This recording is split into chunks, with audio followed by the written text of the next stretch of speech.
Well, with the transfer window now shut, Preston have had all summer to get a striker in, and as GS says here, as Aussie gets banned, which is probably likely, we are absolutely screwed. Welcome back to 20 minutes of PNE chat. Coming up this week, no cutting edge at Pompey. How concerning are our attacking options? Why is Gemmo getting lots of hate online? More about that in a minute. And we're saying goodbye to Okkels as well. But was the rumoured fee right? And was it a good decision by the club? Plus, we're looking at the third shirt. Get your sunglasses ready for that. We're delighted to have back Adam, James and Harvey. And because Adam and Harvey were missing last week, they're doing a protest against me slagging off the away kit on last week's episode. So how are you, lads? Yeah, you made your point. Best one out of three by a mile. Yeah, So. 100%. Okay, right. Welcome back to 20 minutes of Preston chat where the Gentry walk. You're very welcome. We're building a lovely little community here. Thanks for all the comments and support so far. Do drop us a quick subscribe if you haven't yet already done so. We're growing. We're not attempting to take over the Preston podcasting world, but it's a 20-minute nice bit of extra if you can squeeze it into your lives. Right then, Adam, we've had all summer to sign a striker. We can't criticise the club's efforts in this, or can we? I mean, it's we tried FC again, isn't it? This sort of stuff happens every season. Certain position that we need to address just never happens. We definitely, after watching that Pompey game, we definitely need a striker because without a smite, we can't score a goal. Yeah, I've been back to work today, James, and I jumped on at lunchtime and saw Tom Cannon might have been on his way, but then by the time I got home, that would as quick as that was announced, it was all over. What's your understanding has gone on there? I just think it's just the same old, same old. I just think the club floats names out so that the fans buy into this narrative that we've tried and we've exhausted all avenues, but they've known about this for a long time. So if you can't really trust or believe anything that comes out until it's 100% certain. We've had this in the past with Tom Cannon. It's the second time we've had a Willy Won't. So I don't know. I'm just deflated. Harvey, I think probably the best case of missing strikers was the Pompey game itself, which is the one we're going to review properly in a minute. But yeah, without Osmajevic, you're lacking a goal threat, aren't you?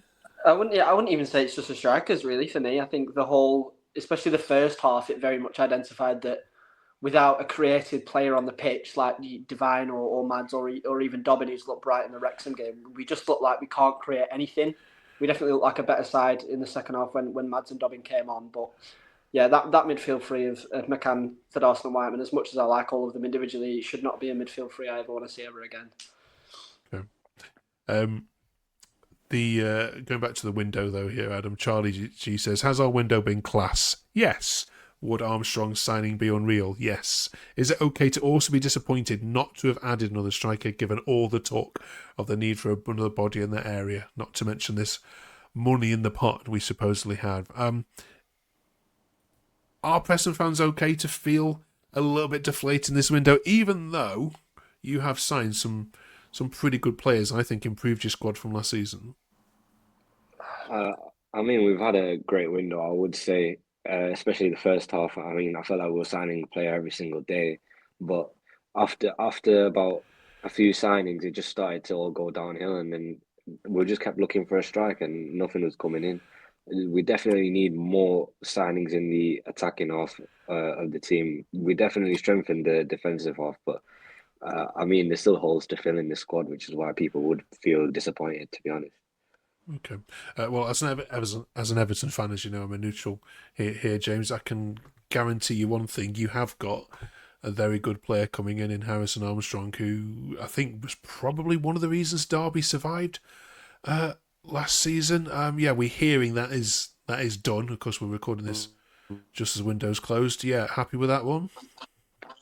Yeah, delighted with it. I mean, if it's another sort of creative player, and he's a young lad and we'll develop him, he'll get a lot of game time just because we're not great. I think it's a good move all round. Obviously, he's not far away from home.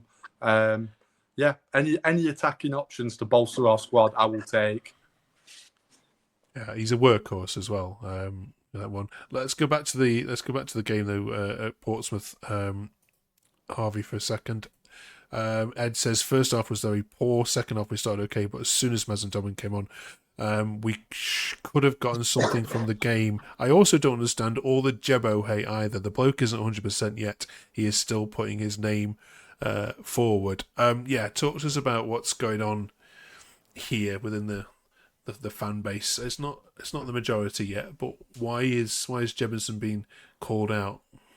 I couldn't actually tell you, to be honest. A lot of it's like surprising myself. I think obviously he's clearly a player that Heckingbottom trusts, otherwise he wouldn't have brought him in. But I think it's definitely one that, you know, that's his second full 90, and that's his first full 90 in the league. So it's definitely one of them where a lot of fans need to give him time. I'm sure that eventually he will turn into his own player, and I'm sure that he should be able to score some goals for us. But yeah, at the minute I think the hate just seems a bit forced because obviously we lost, and that's what Northern fans like to do.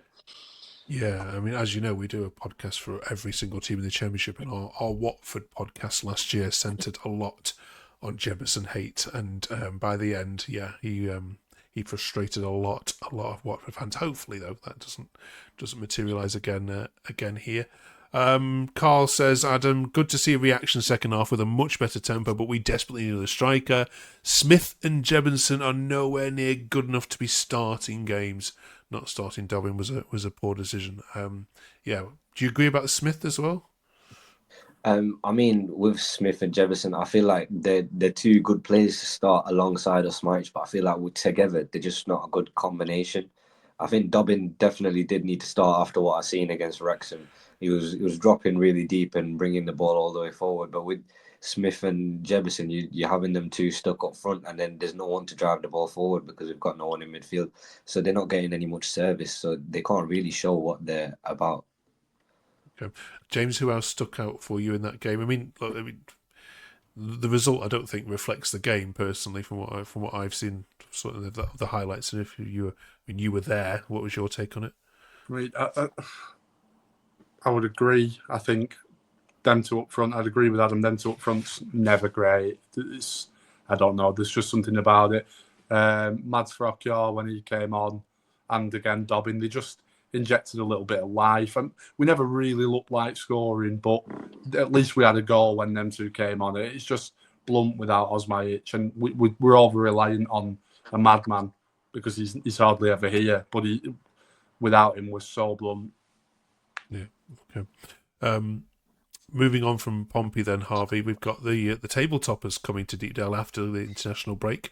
With Borough, I mean, you've been decent at home. This should be a good game, shouldn't it? You'd hope so, but I think at the minute Borough just look a really strong side. Obviously, I know a few Borough fans, and a lot of them are very much boasting about like the midfield threat. Obviously, Hackney, Ed, and Morris, and they just look really good going forward.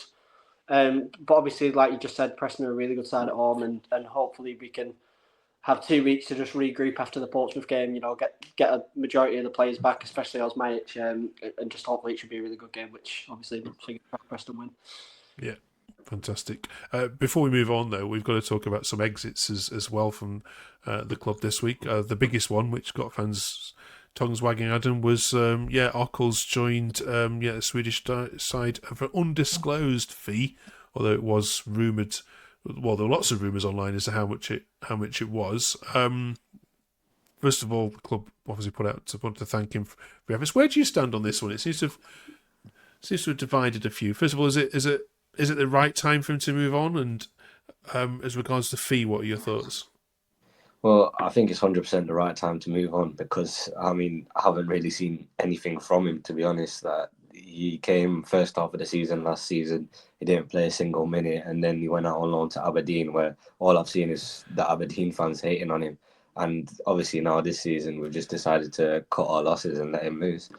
But I've seen some of the rumoured fees online, but I don't know if there's much truth to it. I saw one saying 2.2 million. But I don't know if you can get that. I definitely think you can't get that out of him after last season. Harvey, dare I come to you on this one? No, you probably get pelters. It was literally just I saw the same figure as Adam, and a lot of people didn't like it because apparently I'd made it up or stuff like that. But yeah, I definitely don't think we've got 2.2 million for him. I think if we have, we've been extremely lucky. I think it was actually something like 1.5 million around there, which is still good, but it doesn't really matter because the money's not gone anywhere. So yeah, and he's been given enough. He's been given enough chances, James.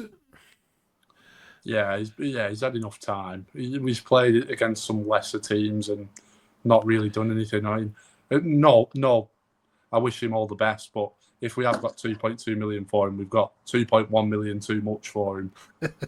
So I wish him all the best, but it was another like workman-like player. We need a bit of flair. Okay, all right. Also, when you play Middlesbrough, of course, Pompey and Southampton play each other for the first time in 13 years, which has got us thinking this week across our podcast, what is the biggest derby left now in this division? I mean, first of all, Adam, you've still got Blackburn, obviously. I mean, that's probably growing as big as Blackpool is, given the hatred on social media between the two clubs. But do you miss having Blackpool around? I mean, I don't want to dig them up, but like obviously you do look forward to having that derby game just to get all the fans going. But I'm kind of happy that they're stuck in League One, to be honest with you. Okay, yeah. I mean, you haven't really got a fixture, have you, Harvey, that get excited about? I mean, this was Blackburn's the one that could be the most spiciest. But do you miss having that kind of like Portsmouth fans this week for 2 weeks now, we absolutely buzzing to go to St Mary's some of them for the first time. Yeah, it's just one of them. It's like I'm a bit similar to Adam again in the sense that I'm very 50-50. Obviously, I'd love to have Blackpool in the league just because it's one of them games that it's probably the first game you look for on the fixture list. It's just something where you think, yeah, this is going to be good. This obviously big rivalry and probably our biggest as Preston fans, but at the same time, I think I'm happy to just sit here and say mind the gap to all of them. So. Okay. Right then, James, what is the biggest derby in the league then this season, do you reckon? Coventry versus anyone that the fans play. Oh, gosh. I don't know. I think Charlton Millwall's a contender to have a little bit of needle. I think that one might be quite good. Obviously, Pompey Saints, but Charlton Millwall. Yeah, we've got Ipswich Norwich as well, given the transfer that's just taken place as well. Brilliant. Right, finally this week then, let's do our trilogy now of the shirts. We did the home one. We've done comments on that. James obviously spoke eloquently last week on the away one and his solo effort. Let's finish off then. God, I can't even see by talking about this third one. Go on, Harvey. Let's start with you. I hate it, and I hated it even more after seeing my brother buy it and seeing it in person. I think he's just really lazy. It's literally just the exact same as this. They've just reversed it, and he just looks like a highlighter. Like sticks out like a sore thumb. Like there was literally a period when we went away in the lakes last week, and I was literally I couldn't find my brother, and I was just looking for that shirt because it stands out so much. And I'm just really not a big fan. I just think the way that Castor have just flipped the colours is just really lazy. Yeah, Adam. I mean, you're right about needing sunglasses because that was blinding on my eyes just then when it was on the screen. It's just an eyesore, isn't it? I think it's just a lazy attempt at making a kit from Castor. Okay, James might surprise us here by liking it. I really do like it. I think it's I think it's the best of. I think it's the one that stands out the most. I like it. I think when you, I don't know. I think it's just different. It's something. I don't know what to say. I don't know why I like it. I just like it. I think it's the best out of the three. Right. Well, for those of you who were praising James last week, say goodbye to him because his contract has been terminated with immediate effect. I mean, come on. I mean, seriously. I mean, I don't just think it's the worst away shirt of the worst shirt here. I think it's the worst away shirt or third shirt that I've seen in many, many, many years. And we've been doing this a god number of years now. It's absolutely bloody awful, James. I like it. I have to disagree. I really like it. Right, I think okay. I just think it's a bit unique. I'm a big fan. Right, okay. If you like this shirt, like James, drop us a like below. Let's see if we get even over 10 people agreeing with you. I doubt we will. Right, thanks for that. Then. Next week, then we'll be, of course, reviewing the transfer window, looking at all the ins and getting these to grade it. We're also talking about whether Ridsdale is this club becoming asset stripping? I saw one suggestion of that online this week. And also we'll talk about that Middlesbrough game as well. Thank you very much, of course, for joining us. We massively appreciate it. Do drop us a quick subscribe as well before you leave. And we'll see you in 14 days' time. Enjoy watching England, if that's even a sentence anyone can say anymore. See you next week.